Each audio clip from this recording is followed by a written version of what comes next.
ರಾಜ್ಯ ಸರ್ಕಾರ ರಾಜಕೀಯದಲ್ಲಿ ನೂತನ ಸರ್ಕಾರ ರಚನೆಯ ಪ್ರಕ್ರಿಯೆಗಳು ಈಗ ಬಿರುಸನ್ನು ಪಡ್ಕೊಂಡಿದೆ. ಒಂದು ಕಡೆ ಸಿದ್ದರಾಮಯ್ಯ ಮತ್ತು ಡಿ ಕೆ ಶಿವಕುಮಾರ್ ದೆಹಲಿಯಲ್ಲಿ ಬೀಡುಬಿಟ್ಟಿದ್ದಾರೆ.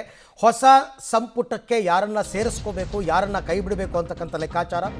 ಸಿದ್ದರಾಮಯ್ಯ ರಾಜೀನಾಮೆ ಬಗ್ಗೆ ಡಿ ಕೆ ಫಸ್ಟ್ ರಿಯಾಕ್ಷನ್ ಇವತ್ತು.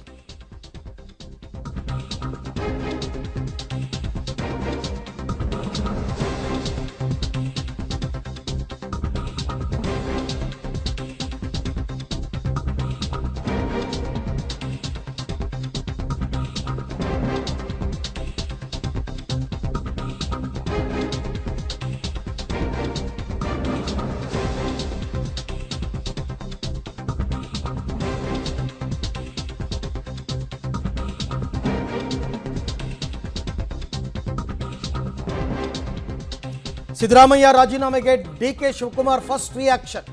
ಸಿದ್ದರಾಮಯ್ಯ ಕೊಡುಗೆ ಬಗ್ಗೆ ಮೆಚ್ಚುಗೆ ವ್ಯಕ್ತಪಡಿಸಿ ಪೋಸ್ಟ್ ಮಾಡಿದ್ದಾರೆ. ರಾಜ್ಯದ ಅಭಿವೃದ್ಧಿಗೆ ಸಿದ್ದು ಕೊಡುಗೆ ಅವಿಸ್ಮರಣೀಯ. 50 ವರ್ಷಗಳ ಅವರ ಸುದೀರ್ಘ ರಾಜಕೀಯದಲ್ಲಿ ರಾಜ್ಯದ ಅಭಿವೃದ್ಧಿಗೆ ಅವರು ಸಾಕಷ್ಟು ಕೊಡುಗೆಯನ್ನು ಕೊಟ್ಟಿದ್ದಾರೆ.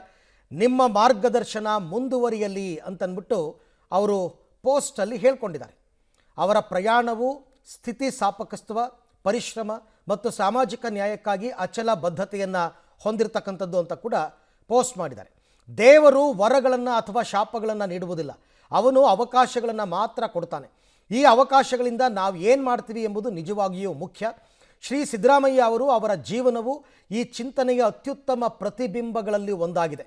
ಮೈಸೂರಿನ ಒಂದು ವಿನಮ್ರ ಹಳ್ಳಿಯಿಂದ ಕರ್ನಾಟಕವನ್ನು ಮುಖ್ಯಮಂತ್ರಿಯಾಗಿ ಮುನ್ನಡೆಸುವವರೆಗೆ ಅವರ ಪ್ರಯಾಣವು ಸ್ಥಿತಿಸ್ಥಾಪಕತ್ವ, ಪರಿಶ್ರಮ ಮತ್ತು ಸಾಮಾಜಿಕ ನ್ಯಾಯಕ್ಕಾಗಿ ಅಚಲ ಬದ್ಧತೆಗೆ ಸಾಕ್ಷಿಯಾಗಿದೆ. ಅವರು ಮುಖ್ಯಮಂತ್ರಿ ಹುದ್ದೆಯಿಂದ ಕೆಳಗಿಳಿಯುತ್ತಿದ್ದಂತೆ ಕರ್ನಾಟಕದ ಜನರಿಗೆ ಅವರ ವರ್ಷಗಳ ಸೇವೆ ಮತ್ತು ನಾಯಕತ್ವಕ್ಕಾಗಿ ನಾನು ನನ್ನ ಹೃತ್ಪೂರ್ವಕ ಕೃತಜ್ಞತೆ ಮತ್ತು ಆಳವಾದ ಗೌರವವನ್ನು ವ್ಯಕ್ತಪಡಿಸುತ್ತೇನೆ. ಹಲವಾರು ಸಾರ್ವಜನಿಕ ಕಲ್ಯಾಣ ಯೋಜನೆಗಳು ಮತ್ತು ಅವರ ಅಧಿಕಾರಾವಧಿಯಲ್ಲಿ ಕೈಗೊಂಡ ಅನೇಕ ಅಭಿವೃದ್ಧಿ ಉಪಕ್ರಮಗಳ ಪರಿಣಾಮವು ಕರ್ನಾಟಕದ ಬೆಳವಣಿಗೆಯ ಕಥೆಯಲ್ಲಿ ಮಹತ್ವದ ಅಧ್ಯಾಯಗಳಾಗಿ ಉಳಿಯುತ್ತವೆ. ಪಕ್ಷವನ್ನು ಬಲಪಡಿಸುವಲ್ಲಿ ಮತ್ತು ಅದರ ದೃಷ್ಟಿಕೋನವನ್ನು ಜನರಿಗೆ ತಲುಪಿಸುವಲ್ಲಿ ನಾವು ಹೆಗಲಿಗೆ ಹೆಗಲು ಕೊಟ್ಟು ಕೆಲಸವನ್ನು ಮಾಡಿದ್ದೇವೆ.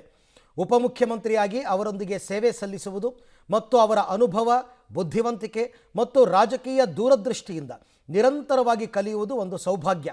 ಕರ್ನಾಟಕದ ಪ್ರಗತಿ ಮತ್ತು ಕಲ್ಯಾಣಕ್ಕಾಗಿ ನಾವು ಕೆಲಸ ಮಾಡುವಾಗ ಅವರ ಮಾರ್ಗದರ್ಶನವು ಮುಂದಿನ ವರ್ಷಗಳಲ್ಲಿ ನಮ್ಮೆಲ್ಲರಿಗೂ ಸ್ಫೂರ್ತಿ ಮತ್ತು ಬಲವನ್ನು ನೀಡುತ್ತದೆ ಅಂತ ನಾನು ಪ್ರಾಮಾಣಿಕವಾಗಿ ಭಾವಿಸುತ್ತೇನೆ ಅಂತ ಡಿ ಕೆ ಶಿವಕುಮಾರ್ ಅವರು ಪೋಸ್ಟನ್ನು ಮಾಡಿದ್ದಾರೆ.